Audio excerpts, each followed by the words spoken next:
French opposition leaders told beleaguered President Emmanuel Macron on Tuesday that they would not make life easy for him as he sought a way to avoid political paralysis after this weekend's election setback in Parliament. Disaffected voters, angry over inflation and Macron's perceived indifference towards hard-up families, delivered a hung parliament in Sunday's election, leaving the president's centrist alliance several dozen seats short of a ruling majority. It means his centrist ensemble bloc will need to find support from among the opposition benches in order to salvage his reform agenda, which may be easier said than done. Head of the conservative Les Républicains party, Christian Jacob, said Macron had been arrogant in his first term. What I told the president again is that it's out of the question to betray those who trusted us. And those who elected us didn't do so just for us to enter into any pact or coalition. They elected us for our own program. Les Républicains provide the most obvious place for Macron to find support. The Conservatives' economic platform is largely compatible with Macron's, including his plans to raise the retirement age to 65.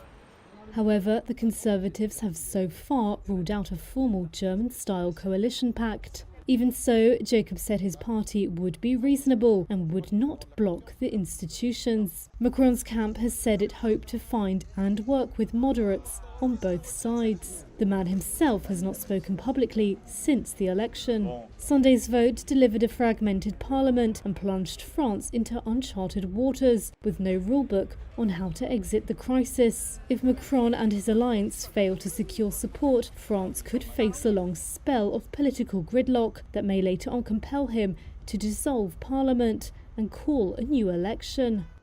Olivier Faure, leader of Parti Socialiste, which joined the left-wing NUPES bloc ahead of the election, said his party could back some policy proposals, but only if Macron took on board their ideas. We are in an opposition which does not have the majority because we didn't win the election, but our opposition force is united together, and we will create an intergroup alliance to allow us to coordinate our activities, our action, and our position in the opposition. So don't worry, the left is doing just fine.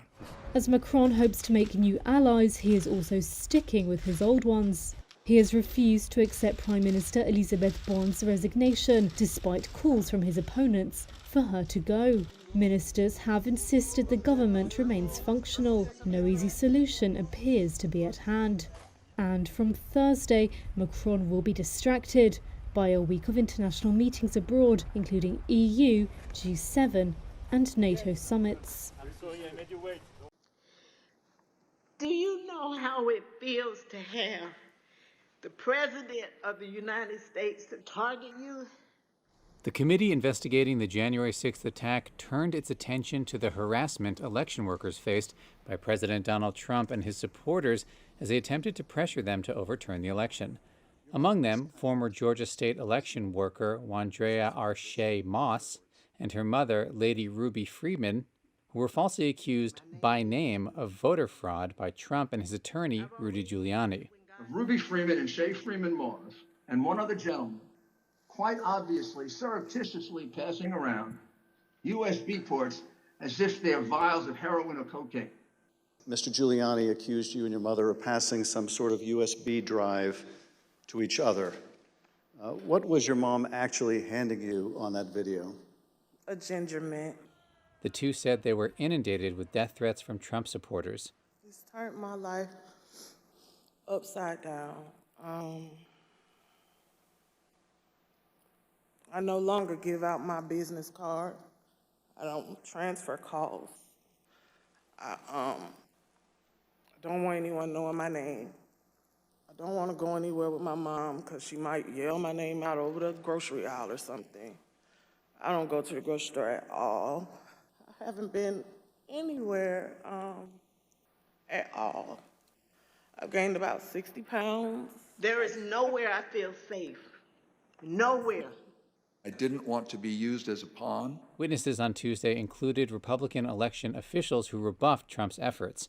Arizona House Speaker Rusty Bowers, a Republican who campaigned for Trump, described conversations with Trump and his close aides, including Rudy Giuliani, who urged Bowers to reject the election results. You are asking me to do something against my oath, and I will not break my oath.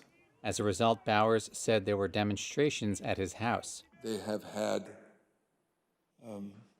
video panel trucks with videos of me proclaiming me to be a pedophile and a pervert and a corrupt and politician, and blaring loudspeakers in my neighborhood. Georgia Secretary of State Brad Raffensperger, also a Republican, was targeted relentlessly by Trump for not changing the election results, but rebuffed calls to quit. Why didn't you just quit and walk away? Because I knew that we had followed the law and we had followed the Constitution. He, too, faced the wrath of Trump supporters. So I was getting text all over the country, and then eventually my wife started getting the text, and hers typically came in as sexualized texts, which were disgusting. Much of Tuesday's testimony tied the president directly to this pressure campaign, including an effort to replace state electors with officials expected to support Trump's efforts to reverse the election outcome. Trump has denied wrongdoing while repeating false accusations that he lost only because of widespread fraud. While committee members on Tuesday praised the bravery of the witnesses for standing up to Trump, Chairman Benny Thompson, describing 2020 as a close call, warned that 2024 might be different. The lie hasn't gone away. It's corrupting our democratic institutions.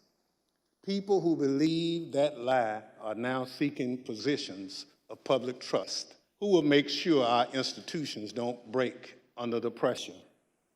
We won't have close calls. We'll have a catastrophe. There's compelling evidence that the law enforcement response to the attack at Robb Elementary was an abject failure and antithetical to everything we've learned over the last 2 decades since the Columbine massacre. On Tuesday, during a Texas Senate hearing, Texas Department of Public Safety Director Stephen Macron condemned the law enforcement response to the Uvalde school shooting that killed 19 children and 2 teachers last month. Macron said the on-site commander, Uvalde School's police chief Pete Arredondo, made terrible decisions that left as many as 19 officers in a hallway outside 2 classrooms for over an hour until a U.S. Border Patrol-led tactical team finally made entry. The only thing stopping a hallway of dedicated officers from entering room 111 and 112 was the on-scene commander, who decided to place the lives of officers before the lives of children. The officers had weapons, the children had none. The officers had body armor, the children had none. The officers had training, the subject had none. 1 hour, 14 minutes, and 8 seconds. That's how long the children waited and the teachers waited in rooms 111 to be rescued. Many parents and relatives of the school children and staff have expressed deep anger over police actions after the gunman entered Robb Elementary School and began shooting. Police waited to enter the classroom where the shooting occurred while they sought a key, though officials now say the door was in fact unlocked and there is no evidence officers tried to see if it was secured. Earlier this month, Uvalde School's police chief Pete Arredondo said he never considered himself incident commander at the scene of the shooting, and that he did not order police to hold back on breaching the building. That yes, we acknowledge the terrible wrongs generations of Canadian governments and institutions and individuals perpetrated on Indigenous peoples throughout our history.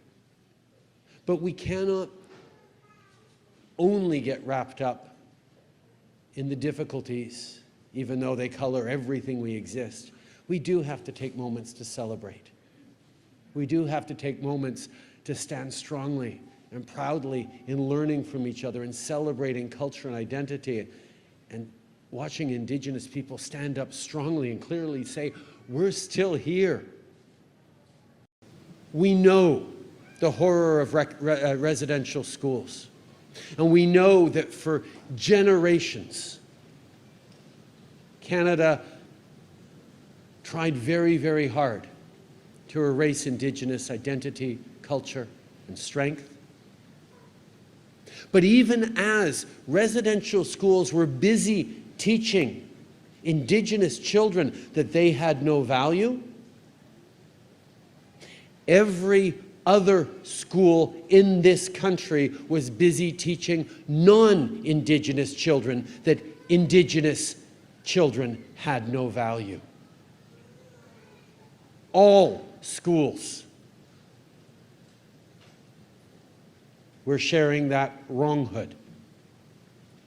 And that's why reconciliation cannot just happen with Indigenous peoples. It's why all of us need to recognize our roles that continue through systemic discrimination, through unconscious bias, through the kinds of barriers that continue every single day in our present, not just in our past. Wall Street's major indexes jumped over 2% on Tuesday as investors scooped up shares of mega-cap growth and energy companies, a turnaround after the stock market last week suffered its biggest weekly percentage decline in 2 years. The Dow rose over 2%. The S&P 500 and the Nasdaq rose about 2.5%. Mega-cap stocks, Apple, Tesla, and Microsoft, all rose solidly to give the biggest individual boost to the S&P 500. It's the type of market. Greg Hahn, the president and CIO of Winthrop Capital Management, says recent slides in the market are giving investors a huge buying opportunity. We feel like kids in a candy store right now investing in the marketplace because for the longest time, securities, financial assets were overvalued. And there are so many wonderful opportunities right now to put money to work in the market. Another winner today, Spirit Airlines. Shares jumped nearly 8% after JetBlue said on Monday it sweetened its bid to convince the ultra-low-cost carrier to accept its offer over rival Frontier Airlines. And Kellogg shares rose 3% after the breakfast cereal maker said it was splitting into 3 companies. Despite Tuesday's broad rally, investors are still trying to gauge the outlook for stocks as the Federal Reserve takes aggressive measures to try to tamp down surging inflation. Investors will listen for clues on the Fed's next move Wednesday when Fed Chair Jerome Powell testifies to the U.S. Senate Banking Committee. Goldman Sachs now says there is a 30% chance of the U.S. economy tipping into recession over the next year, up from its previous forecast.